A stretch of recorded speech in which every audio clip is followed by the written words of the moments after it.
कहते हैं अक्सर लोगों को शिकायत रहती है कि पुलिस अपना काम टाइम पर और ईमानदारी से नहीं करती है। और एक बात कई हद तक सच भी होती है कि पुलिस शुरुआती समय पर उतनी बातों को सीरियस नहीं लेती है और इतनी ईमानदारी से काम नहीं करती है। बट आज हम जिस केस के बारे में बात करने जा रहे हैं, उस केस में पुलिस की ईमानदारी से काम करने का एक बहुत बड़ा रोल है। और अगर पुलिस ने इस मामले की तहकीकात जड़ से नहीं की होती, तो इतना बड़ा मामला सामने नहीं आता और लोग वही समझने लगते जो उनको समझाया जा रहा था। आज हम बात करने जा रहे हैं एक हिंदू नेता की, एक सनातनी नेता की, जिन्हें 12 अगस्त 2022 को एक चिट्ठी के द्वारा धमकी मिलती है और वो उस चिट्ठी को लेकर फ़ौरन पुलिस थाने पहुँचते हैं। लखनऊ का ये घटना है। वो लोग वो जो नेता होते हैं, वो पुलिस थाने जाकर अपने चिट्ठी को जब पुलिस को सौंपते हैं, तो उसमें लिखा होता है कि तुमने किस तरीके से अपने दायरे में रहकर और अपने आस-पास के जो बुच्चर खाने हैं, उसको बंद करवा दिया है और इससे तुमने बहुत बड़ी गलती की है और अब हम तुम्हें बम से उड़ा देंगे। इस तरह के कई धमकी भरे शब्द उस चिट्ठी में लिखे हुए थे और उस चिट्ठी में उस नेता को और वहाँ के मुख्यमंत्री योगी आदित्यनाथ जी को भी उड़ाने की बात लिखी हुई थी। मगर पुलिस ने उस समय उसको उतनी गंभीरता से नहीं लिया और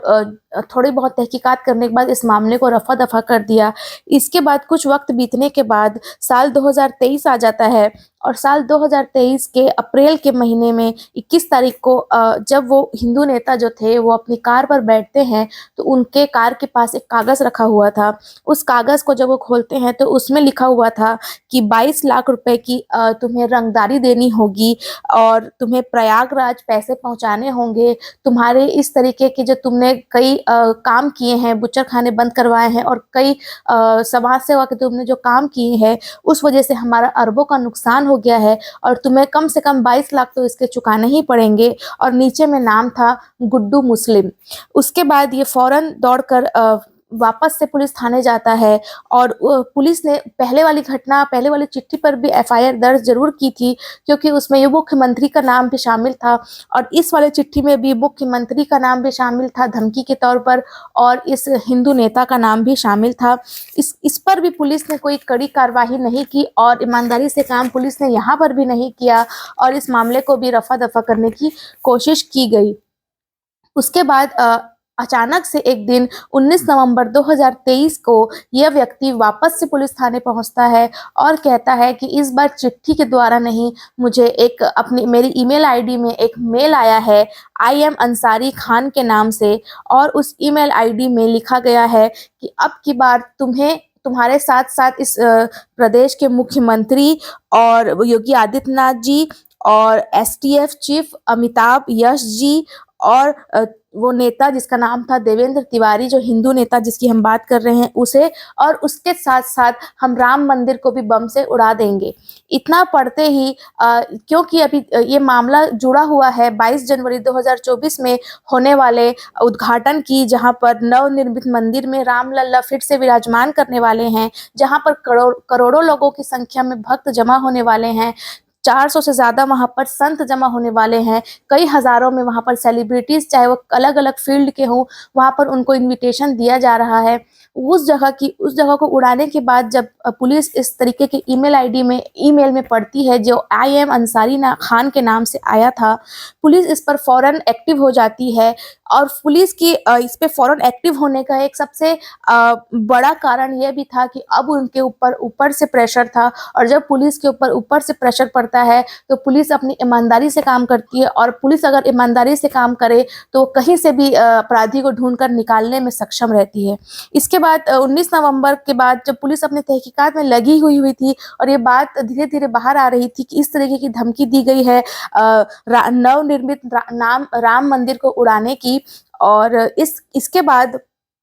एक और धमकी का ईमेल आता है ज़ुबैर खान के नाम से 27 दिसंबर 2023 को और उस पर लिखा होता है कि पिछली धमकी से मतलब इस तरीके का आश्वासन टाइप का होता है कि हम राम मंदिर को उसके उद्घाटन से पहले या उद्घाटन के ही दिन ज़रूर उड़ा देंगे बम से। इस तरह के कई शब्द उसमें शामिल थे और फिर से इस ईमेल में राम मंदिर का ज़िक्र था, योगी आदित्यनाथ जी का ज़िक्र था, एसटीएफ के चीफ अमिताभ शाह और देवेंद्र तिवारी का इसमें ज़िक्र था। इस सेकंड धमकी के बाद जो देवेंद्र तिवारी होते हैं, जो सनातनी नेता होते हैं, जिनको लगातार 3-4 धमकी ऑलरेडी पहले भी मिल चुकी थी और ये आखिरी धमकी के बाद उन्होंने अपने ट्विटर हैंडल से इस मेल का एक स्क्रीनशॉट अपलोड किया और जिनका नाम इसमें शामिल था उनको और कई बड़े-बड़े अधिकारियों को, कई बड़े-बड़े सेलिब्रिटीज़ को इस ट्विटर के ज़रिए टैग किया गया और इस धमकी का जो ईमेल था उसका स्क्रीनशॉट उन्होंने शेयर किया। अब हम यहाँ पर थोड़ा-सा जानते हैं कि देवेंद्र तिवारी एक्चुअली में है कौन? ये देवेंद्र तिवारी एक नेता हैं, ये भारतीय किसान मंच के अध्यक्ष हैं। इन्होंने एक एनजीओ बनाया हुआ है, भारतीय गौ सेवा परिषद। ये गौ सेवा करते हैं और ये कई समाज सेवा के काम भी करते हैं और ये अपने एनजीओ के भी अध्यक्ष हैं। ये लखनऊ में फ़िलहाल रहते हैं, डंप कॉम्प्लेक्स इनका अभी फ़िलहाल का इनका एड्रेस है। इसके बाद पुलिस अब इस पर कई ज़्यादा कड़ी कार्रवाई करती है क्योंकि 24 जनवरी नज़दीक था और अभी पुलिस कोई भी किस्म का रिस्क नहीं ले सकती थी और जिस तरीके से मुस्लिम आईडीज़ से धमकी भरे ईमेल्स आ रहे थे, पुलिस इसको हल्के में नहीं ले सकती थी और उनके ऊपर से जो योगी आदित्यनाथ जी थे, उन्होंने पुलिस के हाई लेवल पर बात की कि इस मामले को अभी इस वक़्त सॉल्व करना बहुत बेहद ज़रूरी है। इसके बाद ऊपरी प्रेशर के बाद जब पुलिस खंगालने पे आती है और पुलिस अगर अपनी ईमानदारी से काम करने पे आए तो ज़्यादा वक़्त लगता नहीं है और कुछ ही दिनों के बाद 2 नाम सामने आते हैं जिनके आईडी जिसको गलत नाम से पेश किया गया था मगर 2 नाम सामने आते हैं जिनके पीछे शक था। पहला नाम होता है ताहार सिंह और दूसरा नाम होता है ओम प्रकाश। ये दोनों कहाँ से बिलॉन्ग करते हैं? जब पुलिस इस पर जाती है तो ये लोग पता चलता है कि इंडियन इंस्टीट्यूट पैरामेडिकल साइंस जो एक इंस्टीट्यूट है वहाँ पर काम करते हैं और ये जो ताहार सिंह है वहाँ के सोशल मीडिया प्रभारी हैं और जो ओम प्रकाश जी है वो वहाँ के पर्सनल असिस्टेंट हैं। इन दोनों की जब तहकीकात की जाती है और इनके बारे में पता करने के बाद इन्हें पकड़ लिया जाता है 3 जनवरी 2024 को इन दोनों को अरेस्ट किया जाता है और अरेस्ट होने के बाद इनसे कई सवाल जवाब किए जाते हैं। शुरुआत में ये लोग कुछ भी बताने को तैयार नहीं थे और फिर जब ईमेल जिस आईडी से जनरेट किया जाता है, कहाँ से उन्होंने वाईफाई या इंटरनेट की सेवा ली थी, उस पर जब साइबर क्राइम ने काम किया तो पता चलता है कि उन्होंने वाईफाई यूज़ किया था अपने ही जहाँ वो काम करते हैं इंडियन इंस्टीट्यूट पैरामेडिकल साइंस। और जब इस वाईफाई के ओनर का पता करने की कोशिश की जाती है तो एक नाम सामने आता है जो नाम था देवेंद्र तिवारी। पुलिस को बड़ा अटपटा लगता है कि जिसके ऊपर लगातार जानलेवा धमकियां आ रही थी और जो पुलिस प्रोटेक्शन के लिए पिछले 1.5-2 साल से उतावला था, उसके ही आईडी को यूज़ करके उसके ही इंस्टीट्यूट के अंदर 2 व्यक्ति जो कि उसके पीए और सोशल मीडिया के जो उसके प्रभावी हैं, वो इस तरीके से उसको धमकी और वो भी एक मुस्लिम आईडी बनाकर, गलत आईडी बनाकर इस तरीके से क्यों उसको धमकियां दी जा रही थी। इस पर जब उन दोनों से सवाल जवाब किया जाता है तो ताहार सिंह और ओम प्रकाश दोनों जब अपना मुंह खोलते हैं तो बताते हैं कि यह धमकी देने के लिए हमें देवेंद्र तिवारी जी ने ही कहा था। देवेंद्र तिवारी जी ने ही हमें दो नए मोबाइल लेने को कहा था, जो कि अमन मोबाइल्स नाम की एक शॉप से वो लोग 2 नए मोबाइल लेते हैं, सिम कार्ड लेते हैं और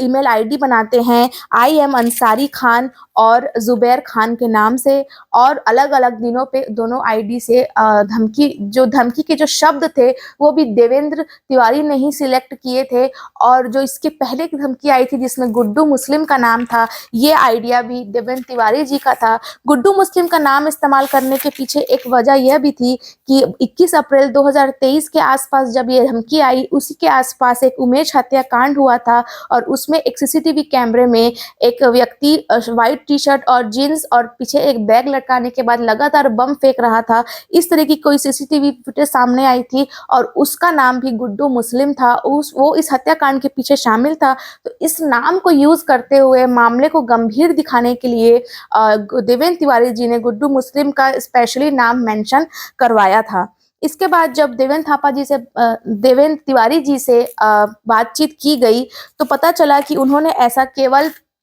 अटेंशन पाने के लिए किया, क्योंकि उनके हिसाब से वो लगातार समाज सेवा का काम करते थे, हिंदू धर्म की रक्षा के लिए काम करते थे और जितने भी गैर कानूनी काम हैं उनको बंद कराने के पीछे लगे रहते थे। मगर जिस तरीके का नेम और फेम बाकी सनातनी और कार्यकर्ता को मिल रहा है, जैसा उनके हिसाब से वो उनको नहीं मिल रहा था, और केवल अपने पीछे अगर 2-4 गार्ड्स रहेंगे और सोशल मीडिया में ये अगर बातें वायरल होंगी कि मुझे धमकी दी गई है बड़े-बड़े टेररिस्ट लोग से, तो मुझे अटेंशन मिलेगी। इस तरीके की सोच रखते हुए देवेंद्र तिवारी जी ने लगातार 2-3 धमकियों का नाटक किया, और जब उन्हें लगा कि बात नहीं बन रही है, तो उन्हें अभी जो सबसे लेटेस्ट टॉपिक है राम मंदिर का निर्माण और उसका उद्घाटन, उसको यूज़ करते हुए, और वो अपनी बात में कामयाब भी हुए, क्योंकि जैसे ही राम मंदिर का उद्घाटन करीब है और उसी समय उन्होंने ये पासा फेंका और पुलिस ने इसके पीछे गंभीरता से जाँच की। उन्हें लगा था कि उन्होंने सारी चीज़ें डिलीट कर दी है, उन्होंने मोबाइल फ़ोन्स को आग लगा के जला दिया है और कोई भी सबूत पीछे नहीं छूटा है, तो उनका कभी नाम सामने आएगा नहीं, ना ही वो दोनों उसके साथी पकड़े जाएँगे। मगर उन्होंने पुलिस की ईमानदारी को हल्के में लिया था, और पुलिस ने जब जड़ से तहकीकात की, तो उन्होंने सारी बातें सामने लाकर जनता के सामने रख दी, और अब वो तीनों हिरासत में उनको ले लिया गया है, और उन पर कई धाराएँ जैसे कि 420, 506, 120, 506, 507, 153, 471 कई और धाराएँ लगी हुई हैं, और वो लंबे समय तक अब अंदर रहने वाले हैं, उन पर कार्यवाही चल रही है। और जिस तरीके का उनको अटेंशन चाहिए था, शायद अब उनको इस तरीके से मिल चुका है। पुलिस ने इस बात की निंदा भी की है कि अभी ये मुद्दा बहुत सेंसिटिव है। वो इस तरीके से दूसरे धर्म का नाम यूज़ करके जिस तरीके से धमकियाँ दे रहे थे, इससे बात बढ़ भी सकती थी, 2 कम्युनिटीज़ में वाद-विवाद बढ़ सकते थे, दंगे भी हो सकते थे इन धमकियों को अगर आरोपी सामने वक़्त पर सामने नहीं आते, तो ये बात काफ़ी आगे बढ़ सकती थी। मगर पुलिस ने अपनी दिखाते हुए उन्होंने अरेस्ट कर लिया सही समय पर, और ये मामला सामने आ गया। इस कहानी को या इस घटना को बताने का उद्देश्य मेरा किसी को भी परेशान करना या गलत ठहराना नहीं है, केवल आप तक ये बात पहुँचानी है कि शॉर्टकट का जो रास्ता देवेंद्र तिवारी जी ने अपनाया वो बेहद गलत था, और उन्होंने अपना जमा-जमाया काम जो उनकी समाज में एक इज़्ज़त थी, उसको खुद ही अपने हाथों से गँवा बैठे हैं। नमस्कार।